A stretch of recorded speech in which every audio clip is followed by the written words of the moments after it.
Welcome to the Garage Network podcast. Join us and the occasional special guest as we discuss everything automotive, from fixing cars as a technician, owning an automotive workshop or business, overall work-life balance, and even the occasional laugh. In this episode, we're lucky enough to sit down and have a chat with Helen, who is a social media and digital marketing wizard. During this chat, she explains a few ways that we can maximize our online presence and our social media. Some small, easy tips and tricks that we can all implement tomorrow. So we really hope that you guys enjoy it. Thanks. G'day, Helen. Hello, Costa. How you going? Good. How are you? Very well, thank you. Thank you for doing this, especially considering the time difference. So you're in New York, so you've got, what's your time there now? It's 8:45 p.m. 8:45. Okay, I don't feel bad anymore. I thought it was later for some reason. Don't know why. Don't feel bad. Don't worry. I work with the Australian branch a lot, so this is early. It's still my second shift. Yeah, perfect. So you're saying that you work with the Australian branch. So what is it exactly you do? Because I think some of the guys listening, no point getting some advice about marketing from a gardener. So, I mean, what is it that you do? Well, I'm a director of marketing here at a film academy, but it's basically we have a whole in-house marketing PR team, which I oversee, and that is global. So I don't only oversee the US, I also help out with the Australian location as well as all our global programs and locations. So it's international. We're based in New York. Well, I'm based in New York, and this is our head office. So that's where I am right now. But I've worked obviously prior to this. Yep. In Australia, I was doing marketing consulting for some time, but I started marketing, I'm going to show my age, 2003. So you started when you were 4? Basically, I was 4. Yeah. Well, thank you for that. I'll take it. Anytime. I started in 2003. That's straight out of high school. I went straight into marketing while I studied. And my background is marketing international management. So it's been a very interesting transition because, as you can imagine, the world is very different in the world of marketing, at least from 2003 to where we are today, where everything is digital. So I dare say you probably caught a lot of the changeover from paper and print to digital platforms, obviously, right? Even social media, 03, 04, that wouldn't have been a thing, or not much of anyways. No, I remember getting my Facebook account in my last year of uni. So right. I'd already been in marketing where we used to do our flyers, a little trifold DL brochures. Right. So there was quite a transition. And I think it's really interesting because it's also adjusted to how frequently and how much time people spend on their phones. So the more time you spend on your phone, right. That transition has also meant marketing transition because people aren't looking up anymore. Yeah, right. Absolutely. That's actually a really good point. Very good point. Yeah. Like I'll be honest, I don't know the last time I bought a newspaper, but I read the news every day. It's all done through, especially now, it's all done to your phone or your tablet or computer. And I think that, moving away and using digital, for me, digital platform is probably going to be the way we're going to keep sort of advertising ourselves and promoting ourselves. Would you say that's a pretty fair statement? Yeah, absolutely. When was the last time you opened up the yellow pages? I don't have one. I'll be honest, I don't have one. And I don't think even if most people do, it's holding up something. Yeah, it's a doorstop. Are they even printing them anymore? I'm sure you can get them somewhere. I don't know. Yeah, who knows? I don't even know if they're printing them. But If you remember back in the days, whenever we needed anything, it was the yellow pages. How else did you figure it out? Or you yellow pages and encyclopedia. That's right. And both dead.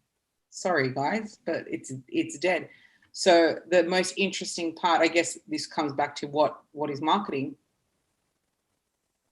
how are people looking for businesses? How are they looking for your business? Back in the days, it was the yellow pages, but now it's not. People are literally using their phone, jumping on the computer, phone more than ever, especially with Yeah, of COVID. course. Now everyone's sitting on the couch. They don't have a laptop in front of them or a computer at work. So I guess how do you find, or how do customers find you at the time that they need you? It's not the yellow pages. Yeah, It's going and to I think be the surprising thing that I've learned just from speaking to you a few times is how affordable. I'm not going to say cheap because I just don't like that word cheap. How affordable and how simple it really is to sort of at least have an online presence. I think the first time when we started doing some stuff together, I remember very clearly. I told you, no one needs a Facebook page, no one needs online, and you started laughing like, "What the is wrong with you?" Like I was like, "Nah, we do word of mouth. We don't need anything." But it's more than just work. It's more like I'll let you explain as to why it's important. But I clearly remember and yet a good old chuckle about, oh yeah, cool, enjoy that, which obviously that was a fair few years ago. So well, it's funny you're saying that as well, because even, the founder of the company that I'm working for, he's unfortunately he passed away a few years back, but I always hear the stories of he was obsessed with outdoor advertising. That was his love and his life. And funnily enough, even not the most recent, I think 2 Goosebumps films ago, he was so known for his outdoor advertising, which was excellent at the time. yeah, Because it right. doesn't matter where you turned, it was there. The Goosebumps film asked to have one of their posters in their scenes in New York. So interesting. That's just a random interesting fact. But going back to him, he used to tell everyone the internet is a fad and it's gonna get extinct eventually. Look, that's So right. I'm not gonna lie. That's what I sort of thought initially. I thought that this whole Google rating and this whole Facebook marketing and all this stuff, who needs it? It's going to go away. People are going to get over it. Was I wrong? Was I wrong? That's right. And kind of going back to this same person again, he saw what digital marketing did, whether it was your website, your presence, your advertising, social media, whatever it is. And then he was absolutely obsessed by the end of, his time. He was absolutely obsessed with. So what you say, wasn't scared to evolve with the changes? Yeah, good on him. Absolutely not, because you know why? The proof is in the pudding. Because, if you can show, and this is the beauty of digital, you can show where the money is coming from if you do it right. Right. Yeah, So right. you can track it. It's easy to track and see where the money's come from. So he could see very quickly the true ROI in what digital and online marketing can do. You can say, I learned about it they can track it. Back in the day, when you look at a poster, you're going to show up. You might not track that, you might not mention it. How do you track it? You can't track a poster. That's how I remember that poster, and they told you. Yeah. But in the digital world, the way that I like to do it is track everything. If you're paying $1 for it, track it, especially if you're paying for $1 for it. Because at the end of the day, at the end of the year, end of the month, whatever it is, you can go in and go, okay, where did my dollar go and what did I get back from it? So it's cool. an interesting thing to see. Big advantage, knowing where your money goes and knowing where you can throw more money at. It's actually 101s of business, isn't it? Like it's really important. Absolutely. And obviously it depends on, the ability of each business. But, if you go down that route of tracking or putting money behind stuff, I always say to people, track it. Because you're going to come back to where's the customer coming from? What money did it bring in? So you can take advantage of that data. That your knowledge is data at this point. Absolutely. You can have a feeling about something, and that's wonderful. And that's the thing. Having a feeling about something is your starting point, typically with marketing too. Absolutely. But does the data support your feelings? That's something that factual evidence can override feelings all the time. Like I remember, just to relate back to some automotive stuff, when I thought, oh yeah, Mazdas are our most worked on cars, just out of feeling, because for some reason they stuck in my head. But then after we ran our proper analytics through our invoicing program, well, it was Volkswagen Golf. Mazda was like fourth. But for some reason, I had an eye on the Mazda 3s. I don't know why. It's just what I had in my head. And anyone who asked me, yep, that's the car we service the most by far. It was fourth. Let me ask you then, did that get you to shift how you did certain things, or how you decided to do certain partnerships with other businesses, or your dealerships, or not dealerships, your suppliers? Did that change anything? It did. It's changed. So when we started looking at that sort of data that we have, it started changing the volume of, as an example, the oil we bought for certain models. Yeah. So we hold a higher stock level of consumable parts for those specific models that we thought, that we now know we're doing more of, because I didn't like to hold a lot of stock. But after we started dealing with, understanding the cars coming through our workshop, and then, okay, well, it's okay to buy a bit of extra stock because it's going to go.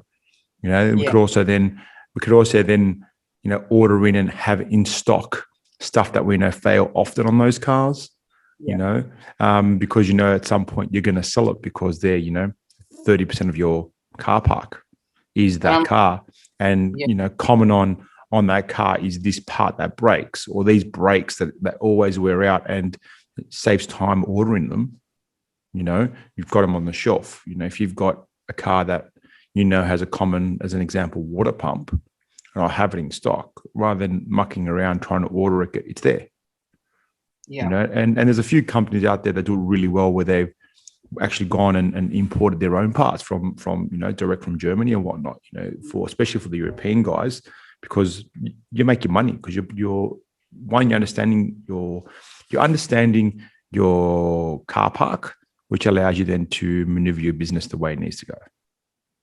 And I think, I know we're kind of off track, but talking about data and the importance of that, in this example, I'm sure that you can buy more in bulk. And what does that do with your cost? Right? Absolutely. So then you're bumping up profit margins. I know absolutely not directly related to the marketing, but going back, because it's about making money, right? so that's what it's about. At the end of the day, that is true. But interesting, going back to what you're saying, the idea that you said, I thought it was Mazda.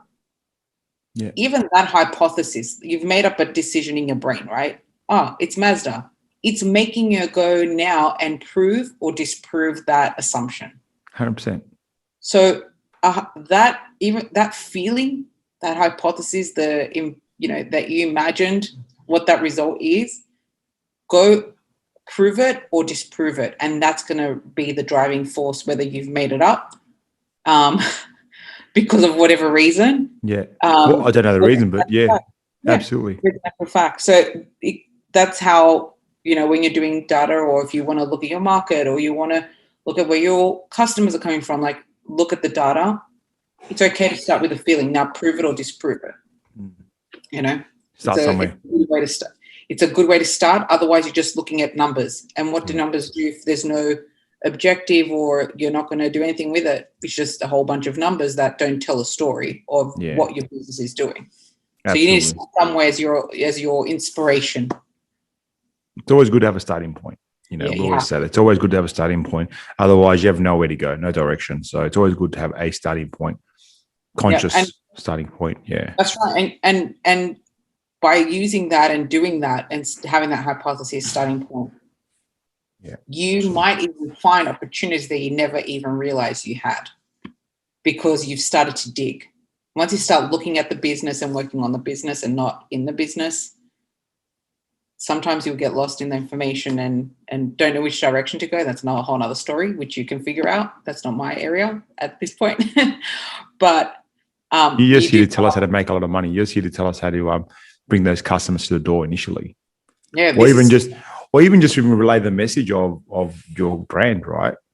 Which is a big thing of it. So I think one thing that that I find interesting now that I understand it a little bit more is, we don't have to spend hundreds of thousands of dollars on building that brand. And I think what a lot of our listeners will probably get a benefit from, because a lot of them are sort of, either one-man operators or small team operators, where we are the marketing division. We are the front of house. We might have, someone in the office or maybe a head mechanic or something. But in most cases, we are, if not the person, at least we are in charge of, as in we might be directing what we want and what we don't want, right? So the question that I really have is, what's a way that if we don't have an online presence, how can we start one, or what should we be doing? And if we have one, how do we maximize it without spending, I know the contractors that you get in for marketing, they are expensive, and there's a lot of this that we can do ourselves, right? So, I mean, I hope that question actually came across what I was trying to say, but we'll get a bit of a better understanding as to what we can do tomorrow or even today to start that process. Yeah. Well, interestingly enough, talking about putting money into advertising, all that kind of, and your marketing, right now, the advertising world is being flipped on its head. There's a lot of big changes that are happening in the digital advertising space where people aren't sure where it's going right now. So that'll be interesting. That's a very new change, like technical, don't even need to get into it, but it's a very interesting time right now where I believe the most important thing will be the organic side of digital presence.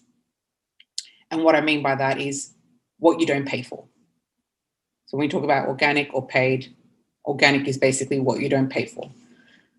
So a few things, the way that I like to look at, like if you came to me right now and said, hey, how can I make sure that I'm, customers can find me? Your natural go-to, which is also my answer to most people's questions, is Google it. So if you try and Google, and this is a really important thing to understand about Google as well, how the results show on your Google will depend obviously on your search patterns as a unique person, but also in the area that you're in. So what I always like to do is just start by Googling, for example, in your instance will be mechanics in Sydney, or mechanics, you can name the suburb, mechanics in Rockdale, mechanics in Mascot, whatever you want to search, and see what comes up. Just start by seeing what comes up. And it's really interesting because you, first and foremost, and this is Google has done this wonderful thing to try and force more people to advertise, but the organic searches tend to go pretty low in the page. And I'll do an example as well. Let me share my screen so you guys can kind of follow me as I'm giving an example. I've just changed my settings to Australia, so let's see if it actually works. But if I'm in Google and I do mechanics, I'm just going to pick an area because I'm just going to near me, it's probably still going to pick up my geographic locations, but let's say, let's do Sydney because it's still picking up my US. Okay, so I just did mechanics in Sydney. So you always, typically you would have some ads if someone's, bid for that, but it looks like this particular, guys, jump on it. Mechanics in Sydney, no one's paying for at this stage. And what you start seeing is these map-related business listings. That's number one, right, in your results. This is a big one. So we can see a few businesses here have put a lot of information. You see the ones up the top have taken advantage of some of the functionalities. I'm just going to click on one. I don't know if you guys know this guy, but you can go in. They've got Q&As.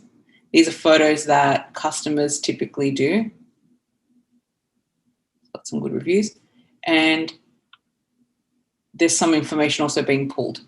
Now, a lot of this information that's being pulled is what's on the website, what's on their Instagram account, Facebook account. You can see it's all pulling. So Google's aggregating all of this, or looking at all the different platforms that they're linking back to this business and pulling it all together. If you also own the listing, you can put your own information in here. And look at this. I try and see what happens. Oh, it's going to ask me to do it. So this person has already claimed their business, which is good. And you'll be surprised, there's a lot of businesses that sometimes don't claim their business. So the first thing I'll do is, once you're in there, claim your business.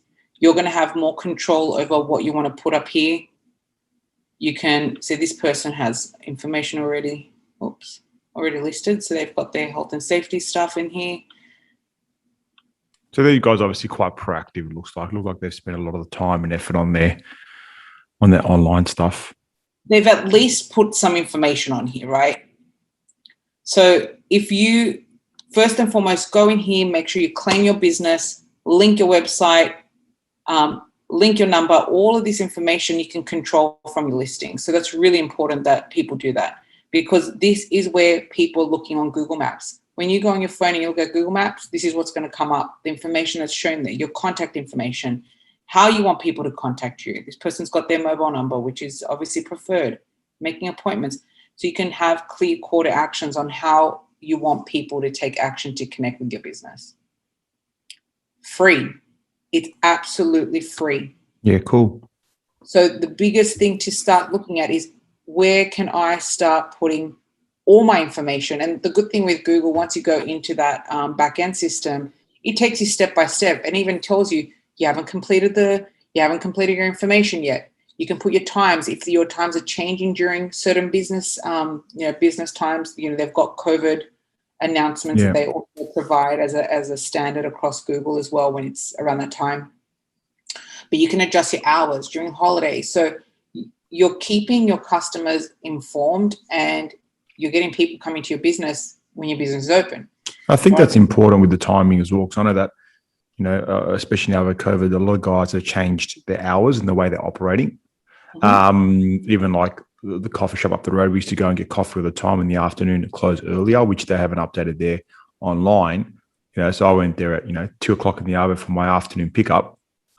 Look, don't get me wrong, I'll still be going to them when I still go to them, but it's a little bit annoying. It's a bit annoying. I was excited for my coffee and then he wasn't there, I know, it's a little inconvenience. You're not going to, especially first world problems. Very understandable. Yeah. I know, but coffee, hello. Yeah, I know. It's totally understandable during COVID times, but let me tell you something. If they've planned a certain time to come and visit you, I'm going to stop sharing, but if they've come to visit you, let's say it's a normal business time, but your hours aren't accurate because you decided to change, maybe you're not doing weekends and you used to do weekends, they're going to look for someone else. They're not going to wait for you for the next week. Yeah. So keeping people informed when they need that information. We live in a world where it's like they need it now. They want it now. They're going to get it now. And if you're not convenient or if you've misled them or misinformed them, then they just move on. Now, obviously, this all falls in, like we always discuss whenever we talk about business, talk about sort of customer experience. This all falls in line with, creating that first grade customer experience, the best that we can do. That's what all, yeah. Yeah, that's just a matter of like keeping people informed and just making sure that the information is accurate. It just also, on a professional side of things, it makes people feel like these people are a legit business. There's a legitimacy to it, and I know that there's a big part of what you guys do is to up the image of what mechanics, how mechanics are perceived by by people. Of course. That's an element of professionalism, that you're not someone that's just show up and maybe they're closed. Like they add legitimacy when there's consistency and accuracy in information across your platforms. Professionalize it. Yeah. And trust. Yeah. Yes, absolutely. Absolutely. It's a really big one. Now, if I go back to this, we'll probably start seeing a whole bunch of lists of different mechanics because Google has pushed. I'm going to go back to this real quick. And what do you know? Whole bunch of lists of mechanics. That's a really big thing that Google has done. They've done listicles, So another thing you might do, you might find lists of local listings in your area. This is super generic because again, it's picking up. I'm here. Well, it looks like all those they're third-party booking platforms, so they're obviously paying for that exposure. So like those guys, let's not mention their names, but those guys are third-party booking platforms. Not Yelp, they're all right, but the other guys are sort of third-party booking platforms. So what they do, they actually give you some options, and they charge a booking fee, sort of like the whole hotel industry has. Understandable, and nothing is all you have to know. Businesses like that, they are constantly creating content where they're optimizing their website so that these searches do pop up. They're pretty much a marketing company themselves, aren't they? Right. Yeah. It's just like a listicle directory, but also Google prefers stuff like that. Yeah. Okay. They try and in front of a business, doesn't matter what business you are, they always like put articles, listicles, and because it sounds like from what you're saying, they probably have blogs that they create with their clients, all that kind of stuff. And all that does, it tells Google, hey, there's information here that you need to prioritize because they're updating content frequently. Yeah. They are putting special keywords that they're targeting probably. Yeah. Mechanics in Sydney. Yeah. So they're designed to do that, and they're designed that way so that people pay them. Click rate. Yeah. But another thing as well to keep in mind, look, they've got Yelp. I know Yelp is not as popular in Australia, but Yelp is also another way that you can, include your name in a directory. It's just one other way to legitimize, your business. You might come up in a listicle. It's something else that people might use. Fair warning. Yeah. Yelp will call you every freaking day once you put the information in there. But there are free listicles. And be mindful as well, this is a really important point, whether you decide to update your information or not, that's one thing. They'll still collect your information. They kind of scrape the website to pull information. Of course. So you probably will already be there. But people like to leave reviews. People's go-to complain about everything, unfortunately, is Yelp. It's popular here. I know it's not as popular in Australia, but that's just something to be mindful of. Now, since we're talking about reviews, I don't know if you're planning to bring this up a bit later on. What is your thoughts on them? Do we leave them alone? Do we answer them? Do we argue with them and debate? What's your sort of consensus when we talk about reviews? Because I know Google reviews are probably the most used in Australia. I probably Google and Facebook. Yep. How do we deal with those negative reviews? Look, if it's a big, business bashing, when you have like a whole bunch of really positive stuff, people know when it's an extreme, review of someone that's probably uncooperative. There's more of a story there. Do not argue with people like that. It just creates an unnecessary back and forth, number one. It also doesn't look good on you. Again, going back to that professionalism. You can sometimes lay out some basic facts. Always say, thank you so much. Your feedback is really important. And, whatever we can do to improve wherever we can, we'd like to know about your experience.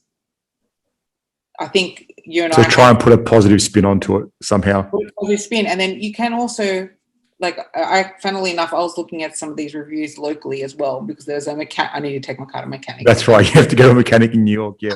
I was like, for our listeners in the US, if you have any recommendations for any technicians in New York, please let us know. Yeah, I'm based in Chelsea. If you have, actually, I found one locally, which looked pretty good. Cool. But I like the way that they handled one of their negative reviews. Yeah, there you go. One of their negative reviews, they were like, oh, they told me it was going to be a service. It ended up costing me more than they promised. And then the feedback was really interesting because the way that they wrote it was, thank you so much. We're sorry you didn't have the positive experience as part of, I guess it's like a pink slip in Australia as part of the pink slip or DMV kind of the inspection they do, inspection that they do. It's a requirement that this and this is also working. And unfortunately, we can't avoid that, which is why you acquired an additional cost than what we expected. Please understand, but if there's anything we can do, I'm happy to discuss this further with you. So they spun it in a way rather than saying, we already explained this to you. Stop being, I was going to say a little bitch. Am I allowed to say that? No, I'm a little dick. Yeah. Stop being a little dick. Yeah. Then stop being a little bitch. But that's probably what you want to say deep down, because yeah, of course, absolutely. Small businesses, the last thing you need is this one Karen that pops up. Who's going to get offended about Karen now? I'm sorry, but I know there's a whole debate about that. You can say that. You can say that you're in New York. It's fine. Good. So you don't need this one person that's just being difficult to impact the success of your business because of one review. Yeah. So treating it in that kind of way is really important, but also engage with people that are willing to give you positive reviews, like thanking them for the time that they've taken time out to make sure that they're supporting your business. Do that. It's really, that's a good point. People seeing that engagement with people that are giving you positive reviews, it feels like you guys have a relationship. And if you have like something positive to say about them, that you know who that person is. Oh yeah, that's a great, good point. Make it personal. It's like, thanks, mate. Can't wait to, hope you had a good trip after the service or whatever it is. Yeah, always a pleasure looking after your. And you know what? We've got this data. So if they've got a name, we can put their name in our data system. And we can be something as simple as, we're so glad we were able to look after your Mazda for you, or something just to make it personal so they know that, okay, see, look, I said Mazda again. See that? It's subliminal, I'm telling you. What's going on? Costa sponsored. Yeah, sell out. We're just waiting for the check to come. We're waiting for the last 7 years. So yeah, just that little touch. I mean, that you're right. It makes it personal. That's actually a good idea. Make it personal, and it plays to another thing that's really important with marketing, especially with mechanics. I'm also thinking about mechanics. You want people to feel comfortable. They can trust you. There's a sense of community.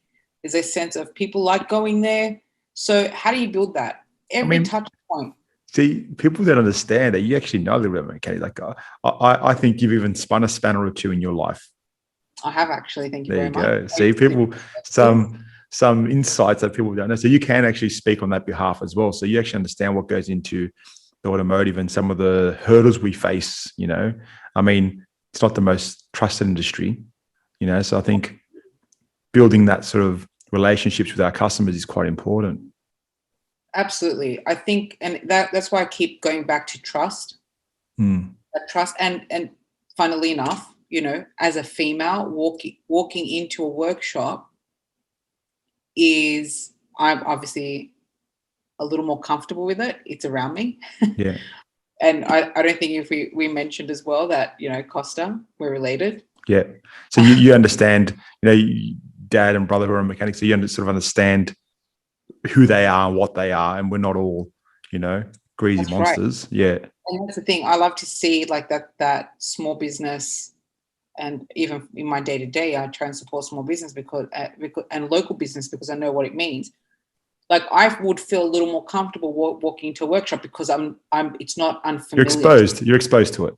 Yeah. And there's something about the smell of the workshop that brings back a lot of memories, and I actually like it. It's kind of weird, but I guess the point is the vast majority of females don't have that comfort. Of course. And what do you know? The typical narrative that you hear about mechanics, oh, they ripped me off. Oh, they did this. Oh, they did that. They lied to me. So how can you try and get away from that, firstly? And also, how do we make it a comfortable environment? Show them through everything that they're going to look at before they even get to you.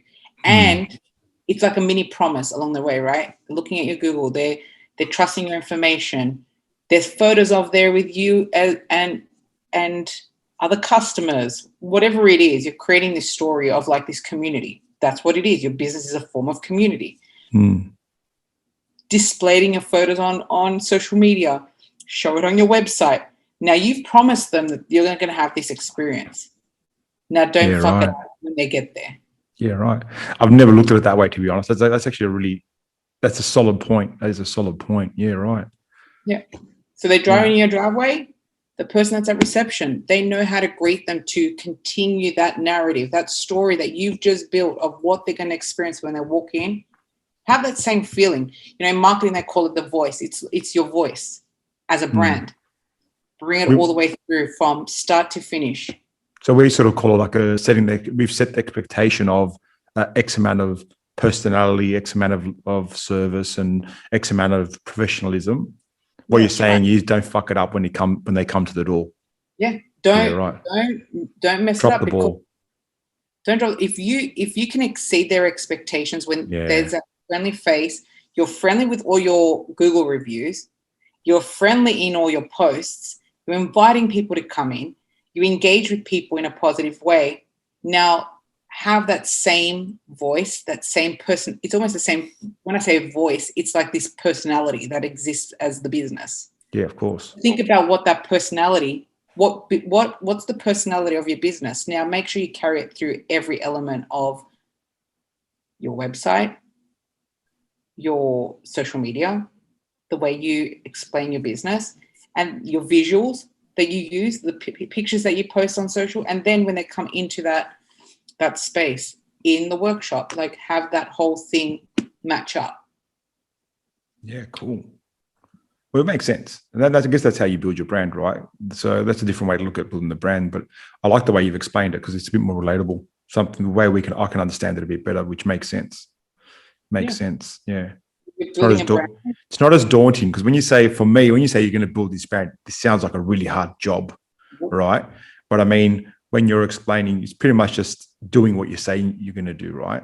Which I know that, look, 99% of mechanics do the right thing. And I know that, if we write something on an invoice, we do it. It's a rarity, the ones that don't, I think. It's just the same thing, right? If you're making that promise, you're going to do a certain amount of level of customer experience side of things. I think we should follow that through. Yeah, it's a nice way to put it. That's excellent. Now, with that said, I think you spoke earlier about data. Like I do know that the AAA, which is one of our automotive bodies, does give us access to what's called car park data. So what that is, that's actually, I don't know if I've told you about this before, but it's actually just a way that we can, in our postcode, look at what cars are sold in our postcode, the demographic of owner, how many kids they have, and a lot of information about cars in our area, which allows us to sort of really target, like on my example mascot, maybe there is a high volume of Volkswagens in that area. Let me do a quick search, and through that car park data, I can have a look and see the percentage of Volkswagens in my area. Which I'm assuming with that information, we can utilize that for our marketing with something targeted. I'm going to guess. Well, think about it. There's a few different ways you can do that, right? It's going to go back to some of this listing stuff as well that we talked about. Okay. But few different things. Do you know what types? Does it give you models? You give you models as well, right? I'm pretty sure. I know it gives you brands. I'm yet to use it, but I know it gives you brands. Definitely gives you brands and age demographic and family size and all that stuff. Yeah. So let's say that in your area you have Mazda's your favorite. Yeah. Do we tick off the number of times you had to mention it? Yeah. I'll get $3 every mention. So go nuts. So let's say you have a Mazda 3, a Mazda 6, and then a CRV. No, anyways. That's Honda, but it doesn't matter. We won't hold that against you. It's okay. We're mixing it up here. Yeah. But let's say we do have, let's say you've got Mazdas are common, you got your Golfs that are common, and then the next one is Ford. How are we going to use that? So start by saying, okay, in my area, I know that's really high. This is high frequency of it. You can even start incorporating some of the models that you service in your Google listing descriptions. Good idea. In your Facebook, Instagram bios.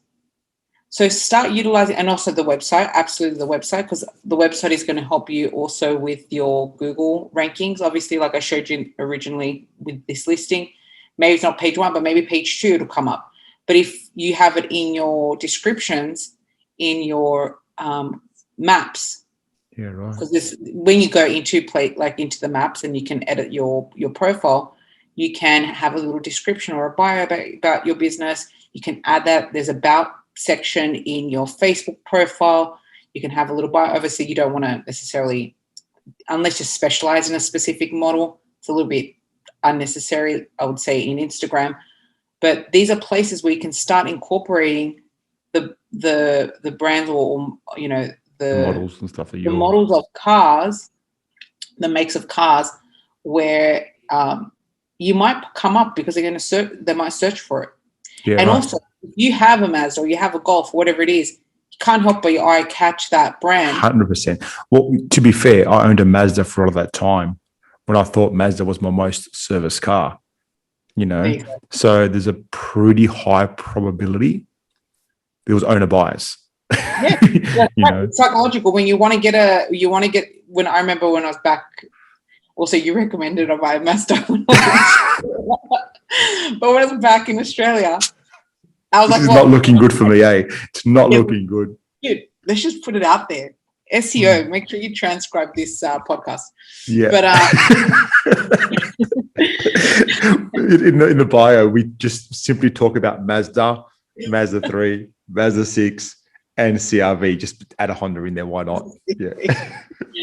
I was thinking of the new 4-wheel drive version of their Mazdas. CXs. Yeah. It just came out before I left Australia, so you can't blame me. Close enough. But anyways, my point being, people just naturally gravitate to that because they're going to say like, oh yeah, they fixed my car. Especially if you're not as familiar with mechanics.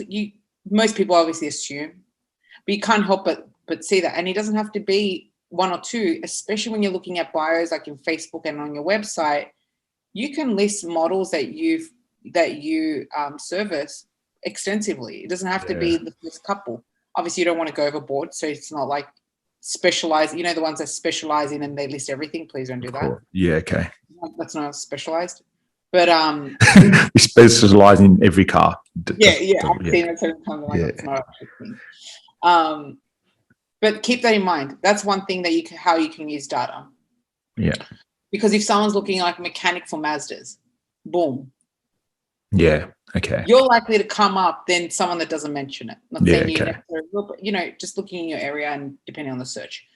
Another thing to also think about when you are looking at that information, you have interesting demographic information in there, right? You might have information, you mentioned like, are they female, male, family with kids? Okay, how do we use that data now? No idea. Thank you for asking. Well, I have some ideas for you. I think you asked that question, but that's okay. Yeah. Self-ask. Yeah. That's okay. I asked myself. You didn't have an answer. I got it. So think about it like this. Let's say we have it's your neighborhood has a big family kind of demographic. Yeah. So when you're posting stuff on your Instagram, think about that. How can you incorporate that into some of your posts or Facebook, whatever it is? Yeah. Straight up, you're like, how the hell am I going to do that? I'm a mechanic. I'm going to show a car. What am I going to do? No, start showing who is working in your business. Let people know, hey, do you have kids? Do you have a nephew? Yeah, right. Show your nephew in the workshop working with you. Make it family friendly. Yeah, right. Make it family friendly. Make it feel like I can relate to this person. Yeah, right. And what happens there? Start to build trust. People trust people that look like them. Yeah, yeah, absolutely. So start thinking about, maybe you do a photo like that. Maybe you do a little like, meet the staff at your workshop. Do a little profile on them with a family. It doesn't have to be just mechanic stuff. And start building a brand, like I was going to say brand, but it's also a personality outside of just the workshop. It's this community, building your community.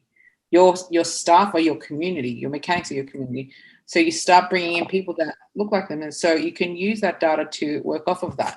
If you have a lot of females, you might have a reception, someone that's in a reception. You might have a mechanic that's in there that's female. Okay, let's utilize that, because there is a little, again, going back to, I recognize this person, start using someone that looks like them in your content. Yeah, right. Also, you might have a partner or a wife, your mum brought her car over. Great, add her. Yeah, There's right. a comfort level knowing that it's like family, and like what that kind of dynamic with their type of community, which might be just gender specific. That's just one example that we can use because that's the data that's available. Now start incorporating that into some of your content, and that's that can drive how you're building out content. And I think as well, like you touched on something pretty good there. So even like, I think most people are, especially in modern days, are very eager to support small business and eager to support small family business.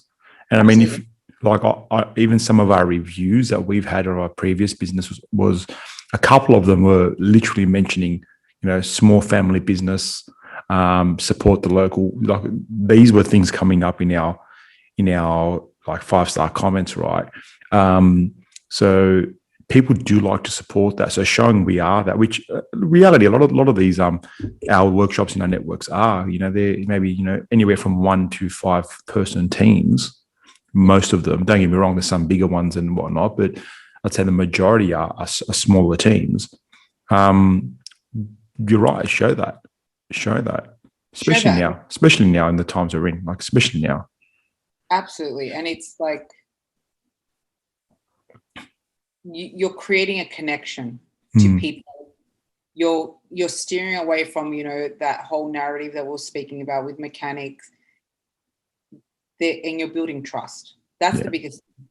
You're trusting with a car. You're trusting with the money. You're trusting them not being ripped off. That's the reality of the second biggest investment. Most people, their car is the second biggest investment ever going to make outside of their family home. Sometimes people, this is the first big investment. Well, only big investment, correct? Absolutely. Right. Absolutely.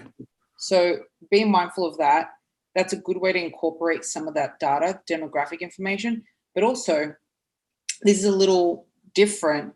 But let's say you do have a very family-orientated demographic in your area. How can you now get involved with local community stuff that's got to do with families, right? So are there local fairs, markets? Yeah. I know a few guys that do that well, yeah. Yeah, you know what I mean? Like start childcare centers. Yeah, right. You can maybe do a free car, like, baby seat installation. I don't know. Depends on what you do. Yeah, of course. Depends on what you do, but I mean, like get engaging, right? You're pretty much saying like get involved somehow.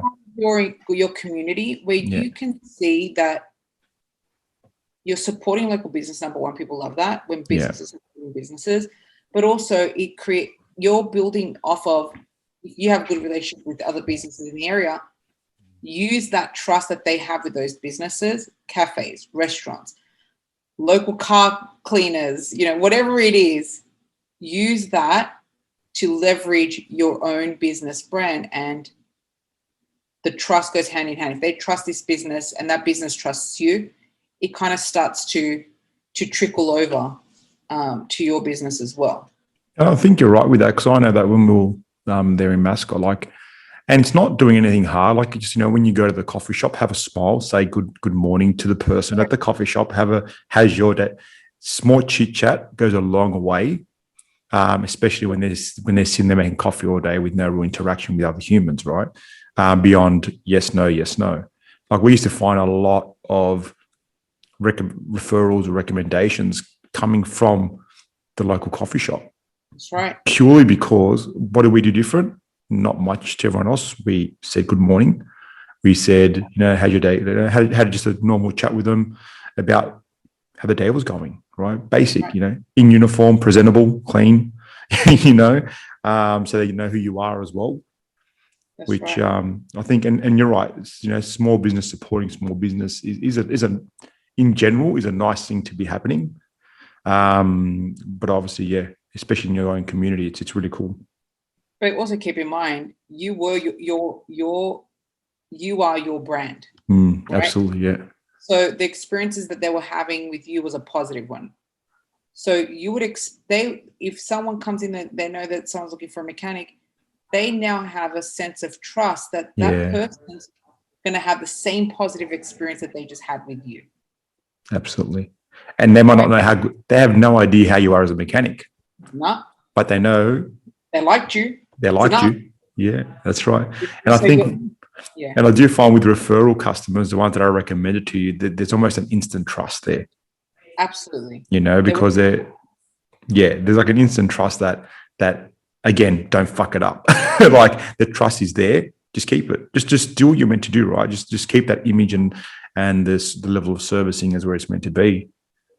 Absolutely. And this is another thing as well. And it's going a little out of just pure marketing, but looking at the whole process up until the end of them getting their car back.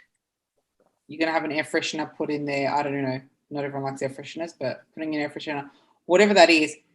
And even like the little reminders, hey, just on this day, text reminder, all these little things. So it's like, I'm thinking about how I'm going to make your life easier. Yeah. As a mechanic, as a service provider. So any conveniences that you can do, fantastic, do it. And then that just goes back to the fact that you're there to help them. Goes back to the trust, goes back to the convenience and service, Yeah, I think that's like just for our listeners, like I did a test early on when we just started getting sort of SMS reminders. Mm-hmm. So we waited the first time we sent 10 out and wanted to record how long it took for the bookings to happen. Yeah.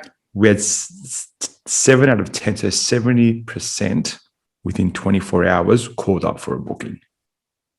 That's what 10 cents an SMS, So, and again, most invoicing systems inbuilt, it's auto generated, very simple to use. Click a button and it sends it. But I mean, I think that's an excellent return. That's fantastic. Oh, not much work. And you know what's really good as well? In some of the other stuff that I used to do prior to coming to New York, even just like checking in on that person, it's like a check-in, right? Mm. Do it in a quiet week. Yeah, right. I have bookings next week, right? Like, okay, I've got some space. You know that there's going to be a 70% success in bookings. Text them the Thursday prior. Fill your time slots up. Try and fill them up. Yeah, okay. Well, that's a good point actually, because you can always look and see what's coming up, not what is exactly due. Getting them a week or two in early. That's right. Is not going to hurt anyone. That's that's actually a really good point. Good point. So it's just like that's. And I will say now, especially in Sydney, we're in lockdown. So from what I'm hearing, a lot of the workshops are closed and we are limited to the work we can carry out. If we know that certain customers have stuff that are very important or certain repairs, breaks, or something that's urgent that needs to be done, we can sort of encourage that. I wouldn't be encouraging servicing right now. I don't think we're meant to be honest. But I mean, after this clears up, we can always get back on track with that. That's what you need to do. Yeah. I'm not saying that obviously now's a really now's a different time. Yeah, only for the next few weeks, right? So. But that's a very good way. I used to do something similar for another business that I work for, where it's like, okay, our sales are down this last couple of weeks. Who do I know would typically need a refill within the next week or so? Yeah, right. Well, then, what do you know? Boom, just got $5,000 worth of extra orders just because I reached out. And they're like, oh, yeah, actually, we do need whatever we need. Basic sales. Basic sales, yeah. Super basic. It's like, okay, so it's like, and entrepreneurs, business owners that are also, this is their bread and butter and this is their livelihood. That's the hustle, they know it. Yeah. But what's the tool? Your SMS tool. It's like having the tools to do that, right? So There you That's go. actually a really good point. I know it's off the point of marketing, it's more on the point of sales, but it's actually a really good little pointer. It all overlaps. It all overlaps, It yeah. all kind of overlaps. So it's like, how else do you find customers? That's how you find customers, your database. Yeah. And how do we know what people are actually Googling? Let's say if I want to add some special words in my website, how do I know what people are Googling? Is there a way I can is there like a hack to find certain keywords? Yeah, look, there's ways you can get very technical. I don't want to do that just yet, obviously, because you don't even need to. Yeah. But a really easy way to start, I'm going to bring you back into my little search that I did, Mechanics in Sydney. Yeah. If you scroll all the way down, here are a few other common related searches that pop up. Yeah, right. So is that sort of a bit of an algorithm between what people are Googling and also, no, because you're in New York, so that'd be for Sydney, people in Sydney. No, I did it, yeah, because I tried to do a local one. Yeah, okay. So picking up Manhattan, but this should have been. But you wrote Sydney in there, so that's probably what's picking up, right? This is picking up from Sydney, the Sydney related searches. So right. So you'll see that pink slip is coming up. That's a very, very specific thing. Yeah, right. So if you have pink slips, make sure you've got that in your bio. Make sure you've got that on the website. Make sure you've got that in your Google Maps. So that's just one example. But let's say we want to do let's do Parramatta, because Parramatta. Obviously, we have the more related local searches. Then you're going to get the other related searches that happen in that area. It's going to be obviously very similar, but you also see here that wasn't there before. Mobile mechanic near me. Even car service, Parramatta's new. Automotive. Yeah. Mobile mechanic, Parramatta. Yeah, right. But North Parramatta. So you might even add, covering Parramatta and also North Parramatta somewhere in your bio. That's right. Yeah, right. That's super specific. Super specific. Yeah. Do a few searches. Maybe you want to do pink slip mechanic in Parramatta. That even when I'm Googling, it's giving me recommendations. Yeah. Okay. Pink slip related stuff around there as well. Yeah. So you can see the suburbs, obviously quite prominent. Obviously, you get the near me one. That's a really common one. But these are just different examples. Pink slip inspection. Yeah, okay. So use that word. Yeah. Cheap pink slip. I don't know if you want to use that word, but if you're cheap, go for it. High value. We don't use the word cheap. Yeah, we say high value. Yeah, just use pink slip. You'll be fine. Yeah. But my point being, even if you're searching, look at these. These are all different ways. Google's trying to predict what you're looking for. So it's going to give you the related recommendations. Yeah, right. Yeah. So you can see here that it's going to give you different searches. Mechanic. Even checklist was in there. Yeah, interesting. Yeah, mechanics. And this is another thing as well. Let's say you specialize in something really specific. You can search for that as well and see what else comes up. What else are people looking for that's related to that? So let's say if you do automatic transmissions, you'd put automatic transmissions. Yeah, and what else are people Googling when they Google automatic transmission? Gotcha. Okay. Repairs, parts, builders. Yeah, right. Let's try and look at that. Sydney Automatic Transmission Specialist. They did pretty good on their business name. Yep, absolutely. Did very well. So if you scroll down and then you'll see, you have a whole bunch. Oh, yeah, there's one of our guys. Third down. That one? Yeah, excellent, guys. Legends. There you go. Look, and this is the thing. When you're looking at rankings, looking at the URL that you're using is a big one.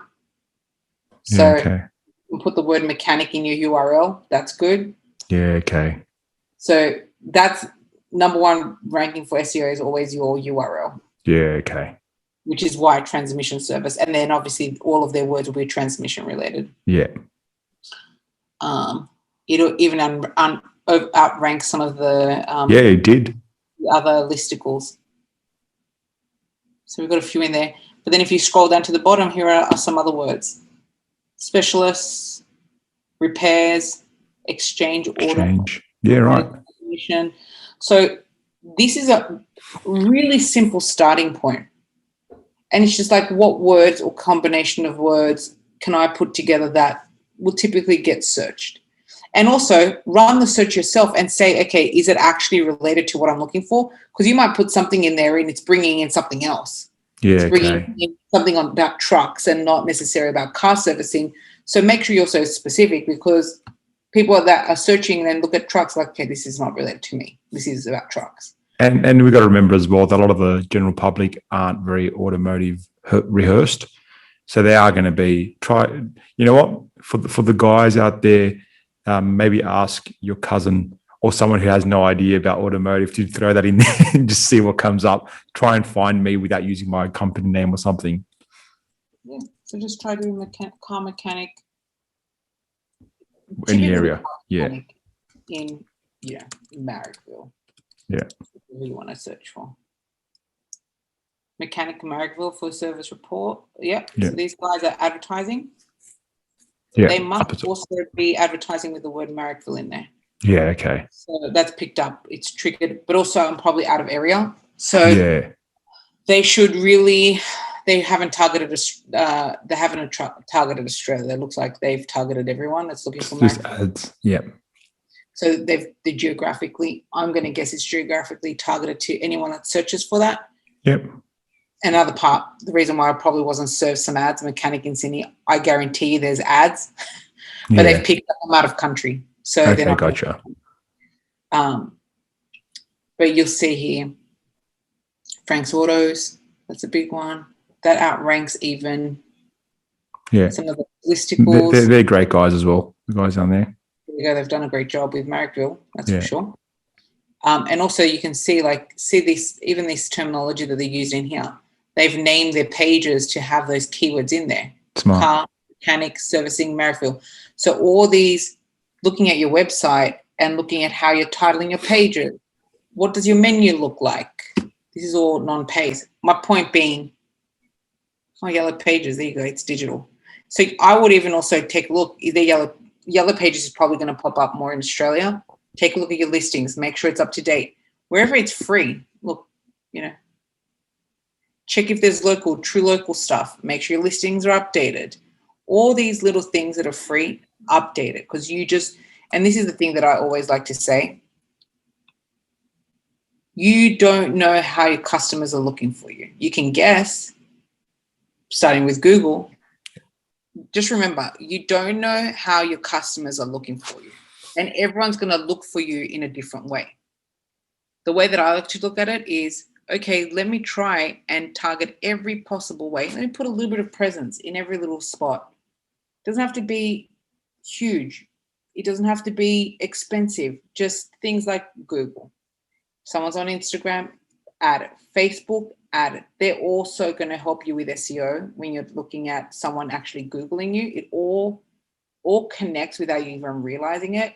The more times you put these important keywords, mechanic, Marrickville, put your address in there. Use all the space that you have, even on Instagram, for example. Use all the space that you can in your bios. Make sure the link is there. Even as simple, and I even experience this a lot. I want to go to visit a business and someone's address is not in their Instagram bio and you have to go looking for it. It's annoying. Just put that information in there. If there's a field for it, fill it out. The more complete it is, the better it is for you, because it's free space. It's free. It's free organic advertising without paying for it, Yeah, excellent. So take advantage of that. And another really helpful tip as well, if you're like, okay, where do we even start with my bio? Find a brand that you like and copy it. But make it about your business, because more than likely, especially if it's a big brand, it doesn't have to be, it can be like, a a big, like, whether it's a dealership or whatever it is, find a big brand. They've probably paid for someone to do the work. Yeah, right. Now copy it, but make it your business. Make it yours.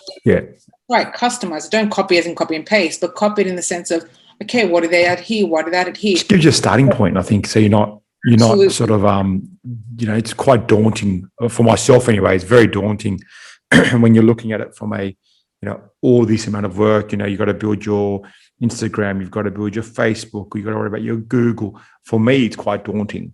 So I mean, having a reference point of where to start, I think, is definitely helpful. Yeah, like big brands. I know Midas is a big company, but they're not, necessarily the one to go for. But they have a corporate budget. They've paid for someone to do it. They've got the Midas touch. Seriously. Sorry. That's right. It's all right. You're allowed to say that. You're in New York. We've been through this already. But that's a good way for people that are like, where do I even start? Start with that. Start copying things over. And this is what I also like to look at. Look at brands that you like to follow. It could be a cafe. It could be whatever it is, a retail. What do you like about that platform? Is it the personality, the people, the post, the style of posting? A lot of it is just like seeing what they do and seeing if you can replicate it for your own business. Well, I mean, I guess if you like what they're doing, they dare say that's your style. That is your image you're probably going to be trying to portray anyway. So that's actually makes sense to go that way. Yeah.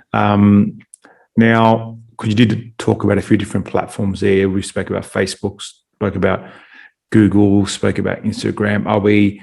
Is there a difference in the way we're posting? Is there any sort of variation in that? Because I know I've seen a lot of, your Facebook and your Instagram can be linked and you can do one post for all and all that sort of stuff.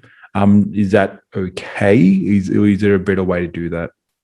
Yeah, like don't feel bad about using the same content, but don't copy and paste over. And the reason why I say that, when you're tagging something, when you're using a hashtag within a post, make sure that it's tagging for the right platform.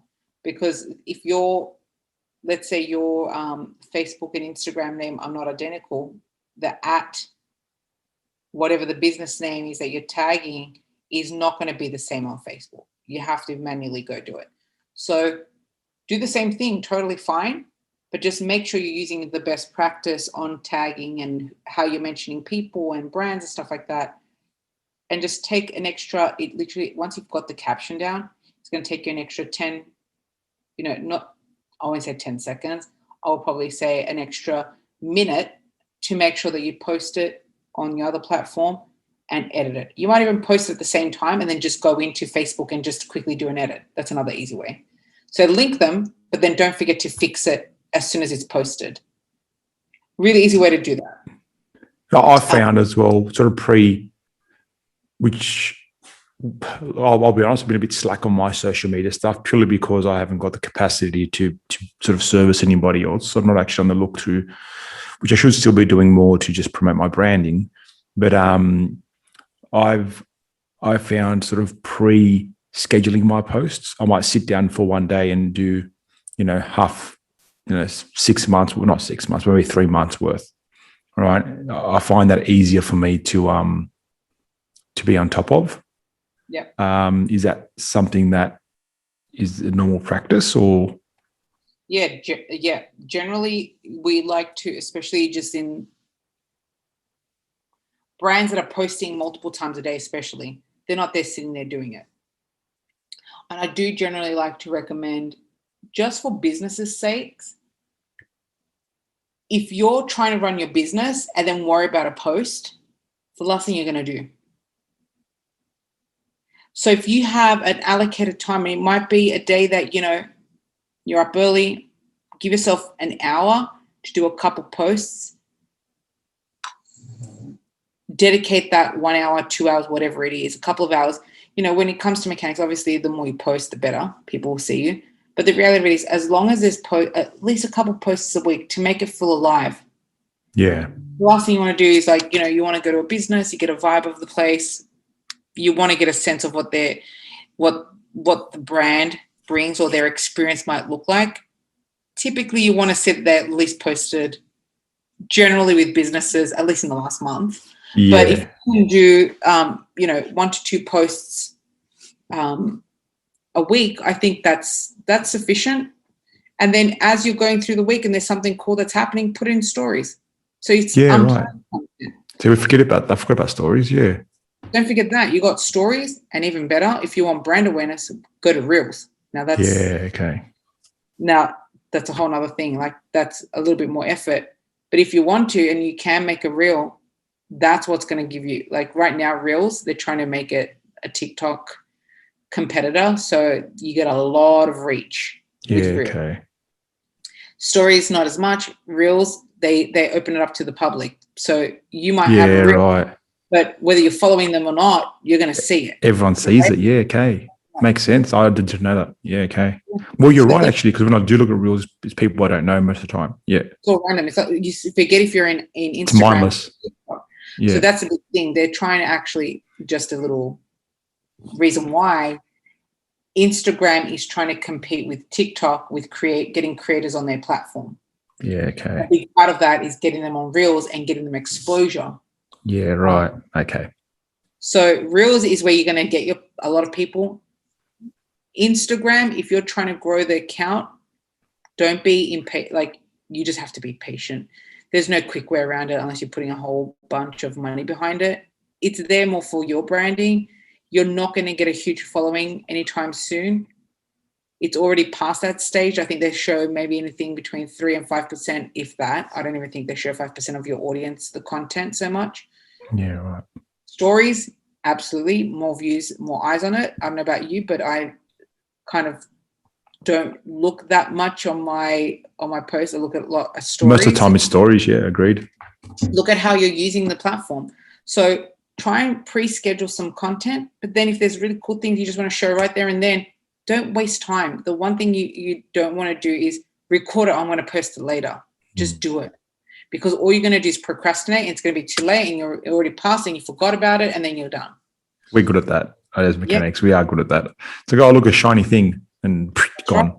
Yeah. Show the shiny thing right there and then. Don't edit it because people want to see behind the scenes. They want to see the rawness of it. People actually relate better to things that are not overly curated. I think it comes across more genuine. It becomes more genuine. Yeah. That's right.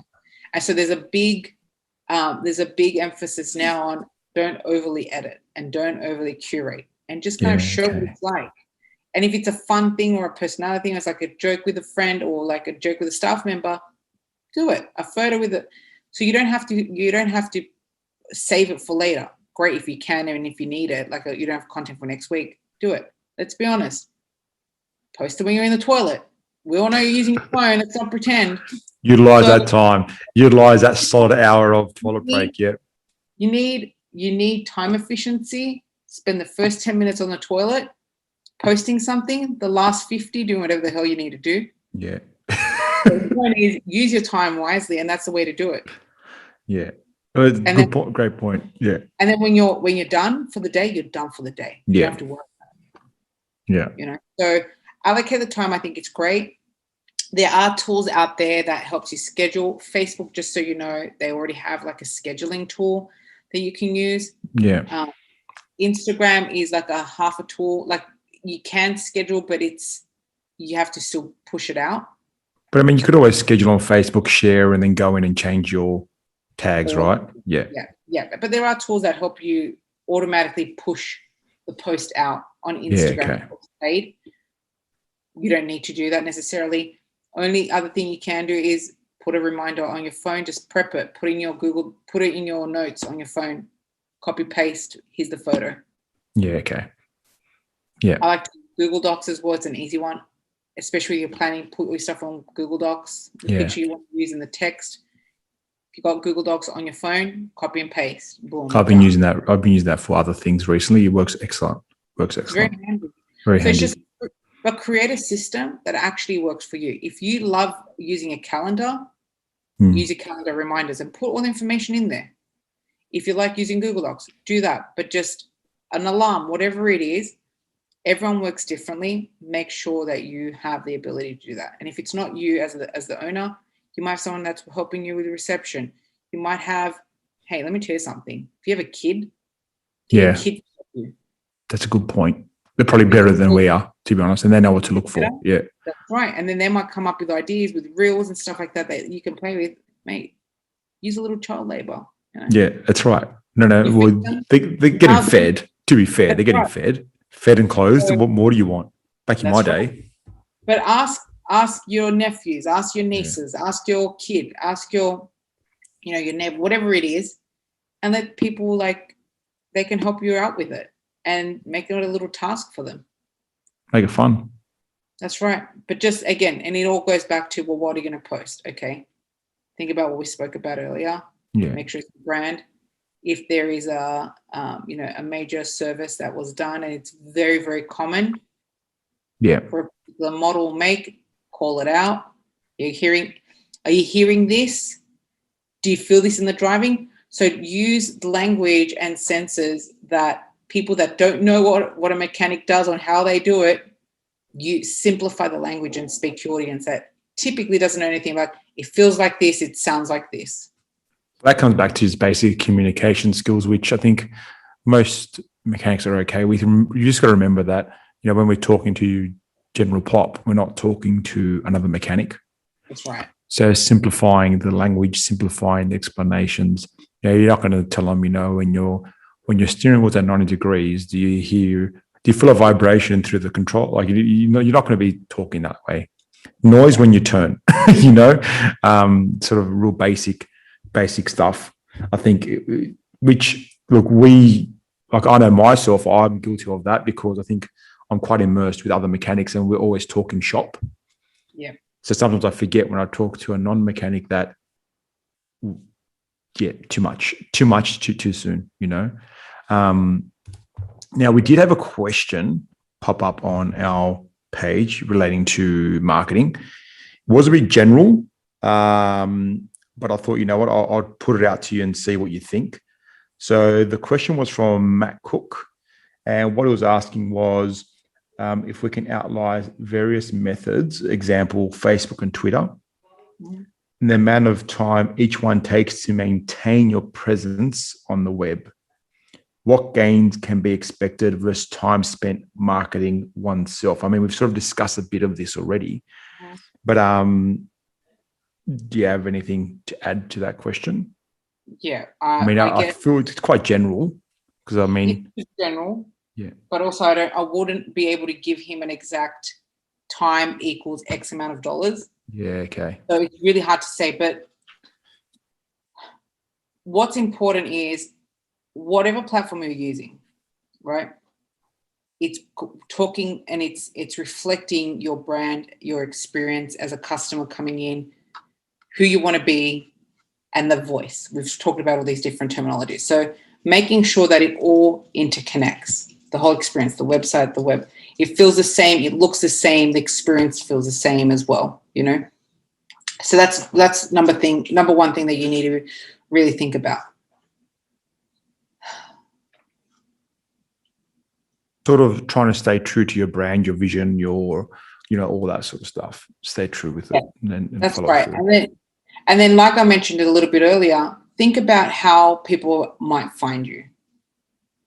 So the more places that you can have a little bit of put your little, your little mark at each place, all it does is helps Google legitimize you. It's saying you're a legitimate business. I can see you're showing up here and here and here. Yeah, okay. So you don't know how people are going to search. You don't know that person's personal Google search activity. Google customizes how people experience the Google results based on that person. So are they going to click first on Facebook? Make sure that you're on Facebook. If you're not on Facebook, guess what? Facebook won't pop up. So think of it as the more places that I can be, the better. But you also don't want a Facebook or an Instagram account that is just nothing. So just there to be there, yeah. Yeah, just try and create it. even if you need that minimal effort, even if you can't do 2 posts a week, even once a week, I don't think it's unusual for a mechanic to have, like, people are not expecting every mechanic to have the accounts totally like robust. You're not a Vogue, you're not a Vanity. They've got content coming out of their asses.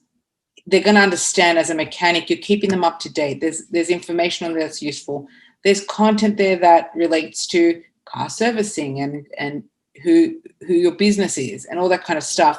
I don't think it's unusual to experience a mechanic that doesn't have content every single day. Their stories aren't filled. Their reels aren't filled. That's not unusual. You can always build to that. Just start with 1 post, even a week. Just do a little bit. And then once you get comfortable with that, do a little bit more.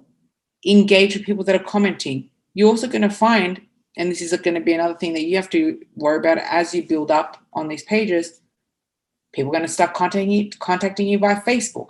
They're going to start contacting you by Instagram. They're going to start making bookings through those platforms, which, mind you, there's ways to automate that too. But using these tools, it's another avenue to bring in potential customers. Just think of it like that. Yeah. So if you don't have it, it's going to equal $0. If you have it, it's going to equal some dollars. That's right. That's an equation that I can give you. But just do it, monitor it. Doesn't have to be, like I said, especially in the mechanic industry, it's not a heavy social media expectation. But if you have the information there where they can click and make an appointment directly in your system, put it on there. Make their lives easier. They found you, now make their lives easy to get to you. But, that could be a potential positive. If you're saying it's not a big expectation in our industry, I mean, you can definitely shine bright above the rest then if you do have it, So I think that's where you can sort of shine a bit harder than the next guy. Yeah. And even if it's just basic stuff, like, again, this goes back to keeping the profile full. Fill out all the fields. Yeah. Even if let's say you go to a Facebook page, right? And there's hardly any information in there. You're like, oh, okay. Now you go to the competitor and it's got all the information they need. The opening hours, who they are, you can link to get. It just feels more transparent. It feels like you're not hiding anything. It's weird. Yeah, and it feels like these people are going to be responsive and responsible. There's just a feeling about just having, even if it's the posts on there, even having a robust profile. Since you already have it, just spend a little bit of time doing it. It might take you a day to get these profiles all up to date, but once it's done, it's done. So just dedicate that day. It's going to be a bit of a biatch to try and get those bios. I write, but even the bios sometimes do my head in. You know what I say? I'm a big believer. If you are too busy for it, if your excuse is I'm too busy, pay someone. Absolutely. If you don't know how to do it and you need to spend more time and funds are an issue, different story. But if your excuse is going to be that it's too much work and I'm too busy, I think it's just, well, then pay someone for a day. Yeah. And if you're too busy, you shouldn't be a problem covering the costs, right? So that's the way I like to see those sort of things. Yeah, and ask your network. Ask your friends, ask the garage network, whatever it is. Ask people that you know that can help you. Yeah. Have a conversation. If you also getting to know your customer, you might know someone that knows how to write. You might know someone that's in marketing. Absolutely. And it's usually someone that's already got a job and say, hey, if I give you $100, can you help me set up my social media accounts? All about networking, all about sort of using your networks that you have, right? Having a chat with some friends and don't know where it's going to lead. Community. It's going back to community. Yeah, and community, If you have a customer that comes to you on a regular, is part of your community, that's what they are, they will help you. You're going to a local cafe. Hey, I like your website. Who did it for you? Oh, so-and-so. Okay, cool. Are they able to help me with mine? Like, get recommendations. And this is where talking and building these relationships is really important. Absolutely. I agree. Don't underestimate it. I think referral-based business is probably one of the best for all industries, not just ours. Yeah. All right. Awesome. Look, I think we've gone on for far longer than expected, to be totally honest. I thought this would be a 20-minute conversation. We've gone on for well over, I want to say an hour and a half probably. So, Pretty I mean, good. we've done our fair share of talking. I mean, we can keep talking about this, but then it just gets, I think, a bit more complex, and we don't want to sort of, we can always have a chat in the future if we get more questions out of this. That's But right. so as a general, any sort of last few points, just to, if you want to sort of drive anything home, be organic, post, get posting, build your profiles, fill in your fields. Anything else you'd add to that? Yeah, look, just the first and foremost is figure out who the personality of your brand, and start implementing that personality of who you want, or the experience that you want people to have when they walk into your workshop, across everything, whether it's Google on your website, whether it's Google Maps in your information that's listed there, and also imagery and content that you're putting on your social media. Even the way that you caption, think about your personality and how you respond to people. Think about personality, but don't drop that when they come into your business. The whole experience is your brand. So make sure you do that and follow through. And there's so many ways that you can do this without having to break the bank in any way, shape, or form. If you haven't done the basics, don't spend money. So do the basics. Yeah. Utilize all of these functions that you possibly can, and then start looking at the next place. Great tips. Great tips. So what we'll do is, this will be going up on this little chat will be going on our YouTube. We'll be going on our private Facebook page. For those of you that don't know, if you're listening to us on our podcast, the Garage Network. It's only for mechanics specifically, our network page. We'll be on our podcast as well, the Garage Network, or in our YouTube, the Garage Network. Helen has actually been added to our group as well. So just to throw her under the bus, if you do have any questions for this video, I'm not going to ask you too bad. If you have any questions about this video specifically, don't go reaching out to her about free help. It's not how this works. But if you have any sort of any questions about this video, comment on this video. At least that way she can see them. Don't get reaching out for a free help. I mean, she's there. If needed, we can utilize it. But yeah. Yeah, and guys, if there's and because this is for you, I guess, if there's, if there are enough questions that we're gonna, after we post this video, that you're like, hey, let's do a round 2, but really focus on this one particular thing, because we touched so many areas. There's so much to do, eh? And it's just, I don't even know if it all made sense, but it's the point being, it's all interlinked, So once you touch on one thing, it's like, and how it attributes to all these other elements. But if you find that, so you can almost say the internet is like the web. Costa. Do you like that? I've been waiting for about 2 years to use that. That's the title that you should actually put for this. Yeah. And then we just cut to the end. You cut to the end of me just saying that.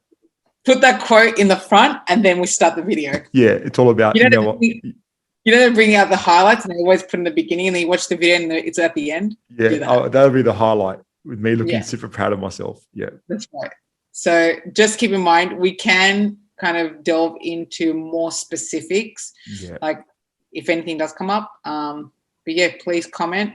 I'll do my best to get to everyone, because we're going to get so inundated. I'm just it's a big presumption to make. But anyways. I think, be prepared for the whole 7 people who listen to our podcast to reach out and tell you what you're doing wrong. Oh, that's cool. I can't wait for those. They're my favorites. Tell them to send it to spam@garagenetwork.com. Don't use our handle. How dare you? spam@gofyourself.com. All right, cool. All right, awesome. Thank you so much, Helen. Thanks for that. All right, guys, hope you enjoyed that. See you. Bye.